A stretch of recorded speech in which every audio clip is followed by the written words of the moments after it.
After Maki buries Naoya a second time, he cuts over to Hana trying to rizz up Megami. Good morning. Did you sleep well, my fated one? She just found him passed out on the ground after his last fight and decided to carry him to safety. And while she was carrying him, Yuji and Takaba seen that she was trying to help, so they all ended up meeting back at this hotel, where Megami just woke up after sleeping for 2 days. Things are looking up because Hikari got 100 points, Yuta got 190 points, and you add everybody's points together, you have 359. Enough to save Megami's sister and get her out the culling games. Hana offers her points because she doesn't really have a use for them. Megami and Yuji explain that they're looking for a player called the Angel, but that she's supposed to be in a different colony. For obvious reasons, they ask Hana if she's the Angel, and if so, why did she help Megami? And why is she in a different colony than she was said to be in? Now, she does confirm that she is the Angel, but before she says anything else, it becomes apparent that she's in a similar situation as Yuji and Sukuna, as the Angel is a separate entity that's inside her, and the first thing it says is it's not polite to interrogate a young girl like that. She's about to snitch on Hana and say she saved Megami because she's really in love with him. Hana shuts her up and covers her mouth. We get the confirmation that Angel's curse technique is the nullification of curse techniques, and that seals and barriers are no exception. That's why she can move from colony to colony. That's why they're trying to get her help to free Gojo from the prison realm. Then Angel says that her goal is to kill all reincarnated sorcerers because they suppress and destroy their vessel's consciousness, something that should not be happening and that's against the laws of God. This is why she chooses to coexist with Hana. They tell her that they need her to free Gojo, but she has one condition before she can guarantee her help. She wants to track down a player in the culling games called the Fallen.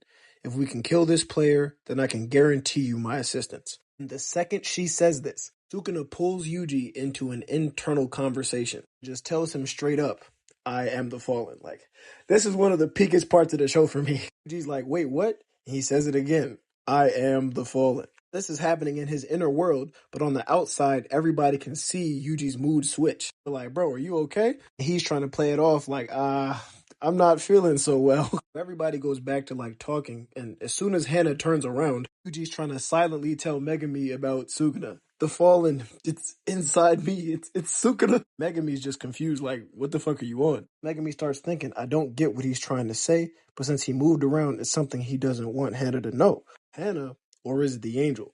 And then it clicks. To break Gojo from his seal, they need Angel's help, but they need to help her kill the Fallen. But the Fallen is Sukuna that's inside Yuji. Sukuna told Yuji that he's the Fallen, because if Angel finds out, she's going to have no problem killing Yuji along with Sukuna. Her ability to nullify curse techniques, she has a way to destroy Sukuna entirely.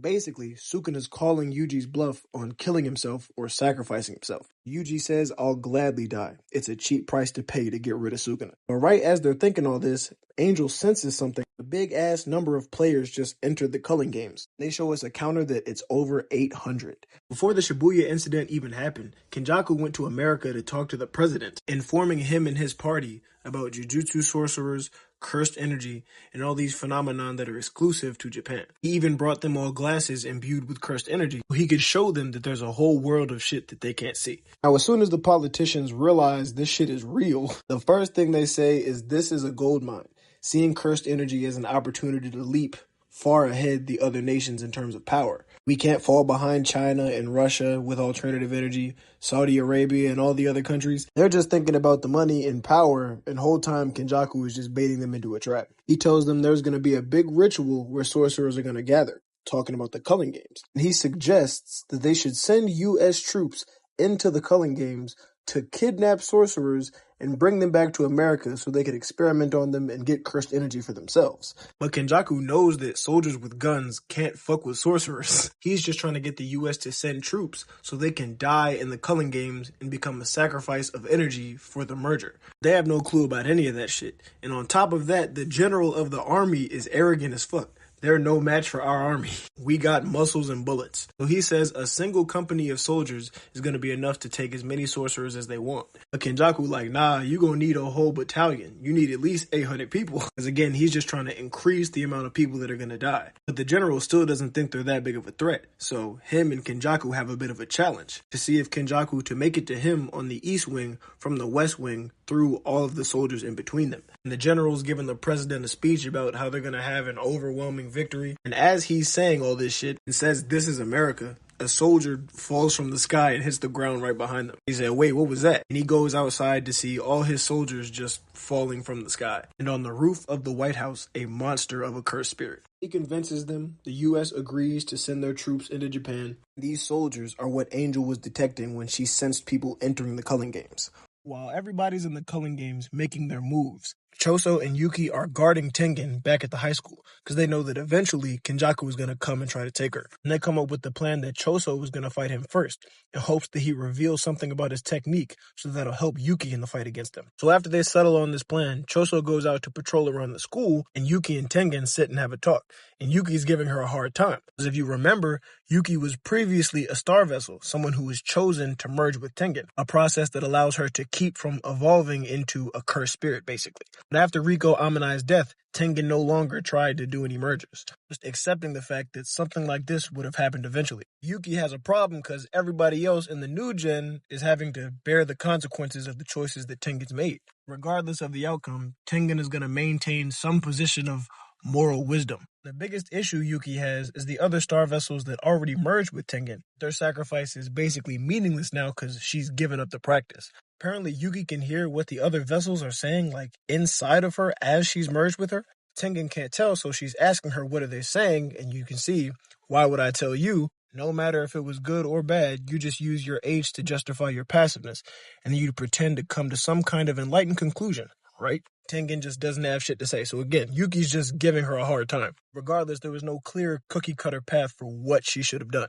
She's been around for 1,000 years already. Yuki's like, I won't make it easy for you. That's my responsibility as a former star plasma vessel. As they're having this bit of a heated back and forth, Kenjaku pulls up outside, ends up face to face with Choso. Big Bro's like, I have a strange urge to kill you. But Kenjaku's just like, where's Tengen? They go back and forth for a bit, then Kenjaku just uses a movie theater to explain his entire evil plan, explaining that after Tengen evolves, she'll be more like a cursed spirit than a human. So if all the non-sorcerers in Japan merge with Tengen, I think it'll become a cursed spirit bearing the cursed energy of 100 million people. He says, I wonder what that would look like. So Choso is just sitting here listening, and he's just like, wait, well, what the fuck is the point? What do you want?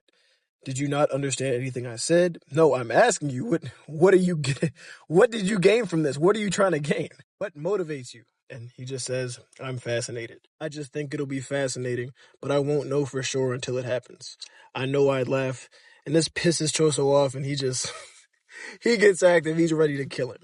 So Choso's tired of hearing Kenjaku joke around. He shoots piercing blood right at him. Kenjaku hits the Matrix, weaves that shit, and sends a cursed spirit right back at him. So he tries to swipe after him with the blood, but Kenjaku just evades it, grabs a rock and throws it at him, and behind the rock he sent a cursed spirit. So Choso sent a supernova of blood at the spirit and blew it up. But as he did this, Kenjaku ran around and ran up on him to run the hands. He grabs Choso's wrist, punches him across the face, and knocks him back. As he knocked him back, Choso left a supernova of blood right in front of him. It's a point-blank explosion, but Kenjaku just used a cursed spirit to block it. At this point, Choso understands that Kenjaku created him along with his brothers, so he's still trying to understand Kenny's plan. What do you want Yuji to do? He's not like us, who you abandoned 150 years ago. Kenny says, I don't really have a concrete plan. I guess if I had to say, then he's just a vessel. That as long as Yuji continues to coexist with Sukuna, the cycle of curses will never end. Yuji will become the eye of the storm for the new era. Choso just shoots piercing blood at him and tells him he's wrong. It's your fault as long as you continue to exist. You are the source of all this misfortune, and not Yuji. So Choso's mad, but as he's saying this, Kenny was sneaking cursed spirits underground, and they grabbed Choso's leg and held him in place. Of course, Kenjaku came through with the haymaker. He stands on Choso, disrespectful as fuck, and tells him that he understands his plan, that he's just trying to get him to reveal what his actual technique is, that Yuki, who's watching, can understand what she's fighting against. Kenny says, I won't have to use it because you and all your brothers are fucking failures. He just keeps running his mouth talking crazy. Oh, sorry, did I hurt your feelings? I look forward to you so much and yet you disappointed me so. Maybe you can be proud of yourself for making me talk so much. Choso's had enough of this shit, grabs his leg and tries to attack him, but Kenny just uses some cursed spirit to attack him, picking him up and slamming him into the ground. Then Kenjaku starts talking shit again. Do you know what it means to be a special grade sorcerer? It's someone who can overthrow a country single-handedly, and he says how Gojo and Geto qualify for this. As he's talking, Yuki's still just watching. She's not trying to jump in yet. He still needs Choso to get him to reveal his technique. Kenjaku talks shit one too many times about his brothers. Choso starts getting that inner motivation, thinking about his siblings. And now he's locked the fuck in. Death Painting Brothers, please lend me your strength. Let's get it. Piercing blood out the gate. Kenjaku weaves it, and like the asshole he is, he just narrates the entire fight. Choso uses his brother's technique that allows him to track the target. It's slower, but it's got different utility. Kenjaku blocks with the cursed spirit, but Choso stays on his ass, using an imitation of his brother's technique. He runs up to occupy him with the hands as the blood is curving around to attack him. It looks like he's got him pinned. Kenny's able to flip out of the way, switching places with some cursed spirit. He immediately counters him right back with that cursed spirit. He just starts talking shit again. Once you imbue the tracking into a skill, it can't be as fast as piercing blood. As your parent, I'm not affected by the poison in your blood. Was there even a point to all those attacks? Like, shut up. But while he's talking shit, Choso shoots his arm at him like Piccolo, keeping it attached to his body with blood, grabs his collar, get over here, and pummels his shit into the ground. But again, it's fucking Kenjaku, so he used the cursed spirit to block himself, and he says, "Are you done yet?" Hey, bro, come on. Choso says, "How about this?" and uses his brother's technique to chase him with the blood. Kenny starts talking that shit again. I already told you that's not fast enough. Choso was just setting him up and surrounded him with 1, 2, 3, 4 supernovas. He finally caught him off guard. But as he sets off the explosion, Kenjaku uses his secret innate technique to knock all the explosions down. Kenjaku says shit because the mission is accomplished. You finally used it, something other than curse manipulation. Right after he revealed this, Yuki pulls up and hops in the fight.